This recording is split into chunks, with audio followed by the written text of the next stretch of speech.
Retrouvez le débat de Smart Impact avec Veolia.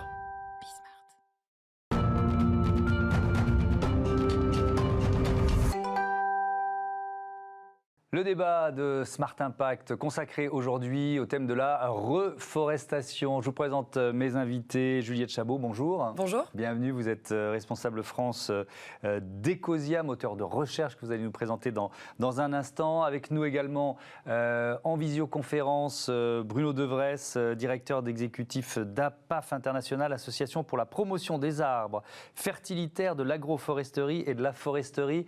Vous êtes avec nous depuis la Côte d'Ivoire. Bonjour, est-ce que vous m'entendez bien ? Oui, bonjour, je suis dans les Cévennes actuellement. Et le programme dont on parle est en Côte d'Ivoire, c'est ça ? Voilà, exactement. C'est ça, voilà, j'ai les bonnes infos. Alors, on va commencer par une présentation d'Ecosia. Moteur de recherche pas comme les autres, est-ce qu'on peut dire ça ? C'est vrai, on est un moteur de recherche, donc on fonctionne comme un moteur de recherche, à savoir qu'on génère de l'argent grâce aux clics de nos utilisateurs sur les annonces publicitaires. Ouais. Mais notre particularité, c'est qu'on est à but non lucratif, donc 100% de nos bénéfices sont dédiés à l'action pour le climat. 80% sont reversés pour financer des projets de reforestation, donc comme celui en Côte d'Ivoire dont on va parler. Et les 20% restants servent aux investissements verts dans les énergies renouvelables et au soutien de projets en agroforesterie. Alors, on va faire un focus, un zoom sur la Côte d'Ivoire, mais si vous deviez citer quelques actions, d'autres actions, vous diriez quoi, par exemple ? On est présent dans 30 pays aujourd'hui, ouais. On a planté 130 millions d'arbres. En Ouganda, on vient travailler sur la protection des espèces animales, notamment des chimpanzés. En Australie, on vient lutter contre les feux de forêt qui sévissent depuis janvier 2020.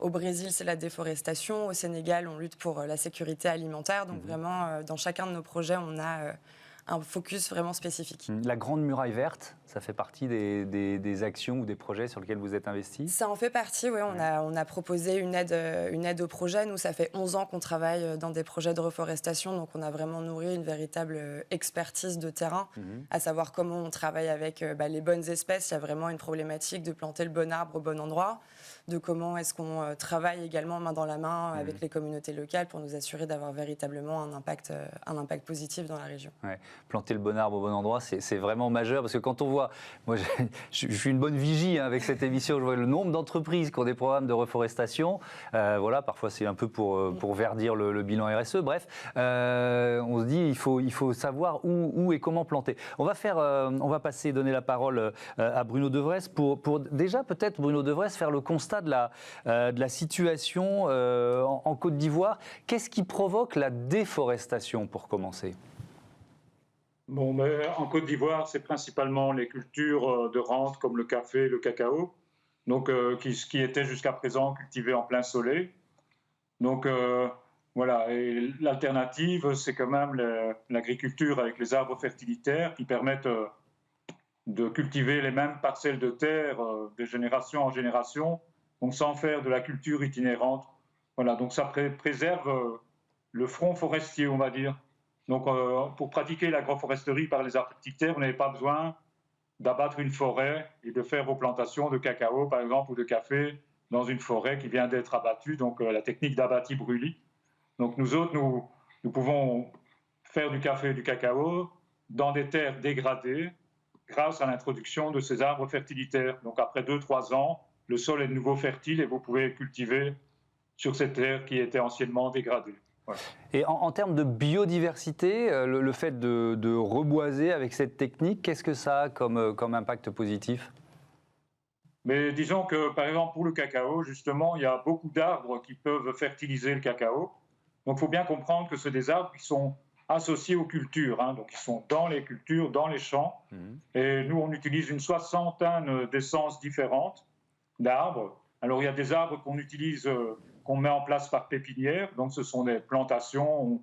Il y a une pépinière par village. Donc, pour le projet Ecosia, on travaille dans 25 villages.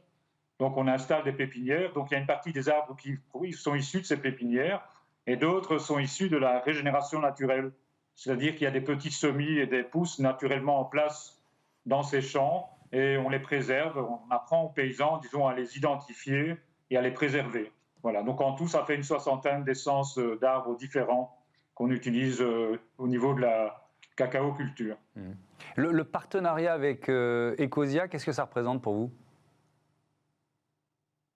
Comme, je veux dire, comment ça, en termes de pourcentage ou... Oui, et puis de liens, voilà, d'importance. Ecosia, on aime bien la démarche d'Ecosia déjà, donc ce moteur de recherche, on trouve très sympathique. Et puis bon, nous autres, on est toujours à la recherche de financement pour agir sur le terrain. Parce que bon, il faut bien comprendre comment la PAF fonctionne, c'est-à-dire nous, on forme les paysans dans leur champ individuel. Donc c'est un travail vraiment de terrain où on va avec les paysans. Donc il y a des équipes locales, donc les cadres et les équipes locales sont tous ivoiriens. Donc, dans le cas de figure, donc il y a une APAF Côte d'Ivoire qui est même autonome parce qu'on fonctionne en réseau. Donc moi, je suis d'APAF International. Donc les membres d'APAF Côte d'Ivoire font aussi partie d'APAF International. Donc on fonctionne en réseau. Et eux, donc, ils disposent de vulgarisateurs de terrain qui vont dans les champs avec les paysans pour les former aux techniques agroforestières. Voilà, c'est comme ça qu'on fonctionne au niveau méthodologique. Donc on est sur le terrain avec les paysans, on les forme directement dans leur champ. Bien compris. Juliette Chabot, comment justement Ecosia s'investit en Côte d'Ivoire? C'est quoi la logique? Nous, on a toujours une question vraiment de travailler avec ces communautés locales afin d'avoir cette compréhension de terrain. C'est vraiment ce qui est le plus important pour nous parce que finalement, on est basé en Europe. On n'a pas forcément cette vision en local et c'est ce que du coup Bruno disait. Vraiment cette compréhension de comment travailler avec les agriculteurs, comment être présent, comment saisir ces enjeux. Par exemple, en Côte d'Ivoire, il y a vraiment ce travail précis sur le cacao et sur l'industrie du cacao, qui sont des choses qu'on ne va pas du tout retrouver au Sénégal, par exemple, où là, c'est vraiment des questions de lutter contre les monocultures, oui, mais comment est-ce qu'on peut aider les agriculteurs à diversifier leur culture.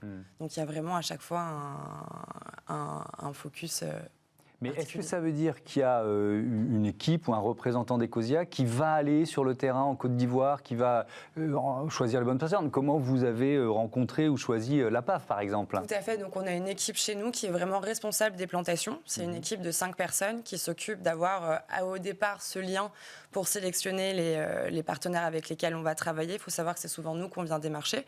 Puis ensuite, on a vraiment ce travail de comprendre comment est-ce que ces associations travaillent dans la région.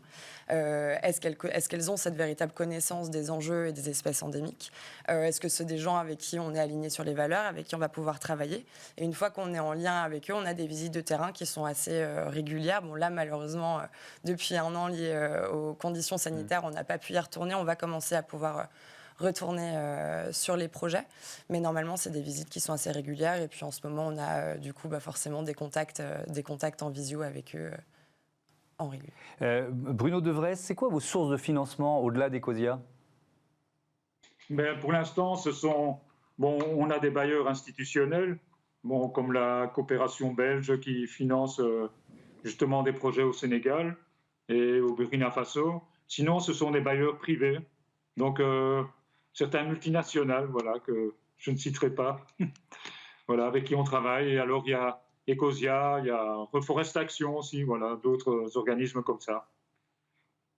Je reviens vers vous, Juliette Chabot, peut-être il nous reste 3 minutes, revenir un peu plus sur la France, parce que quand on parle reforestation, je me suis dit en préparant l'émission, mais ça veut dire quoi? En France, il y a 31% de la superficie nationale qui est forestière, donc il y a besoin de programmes de reforestation?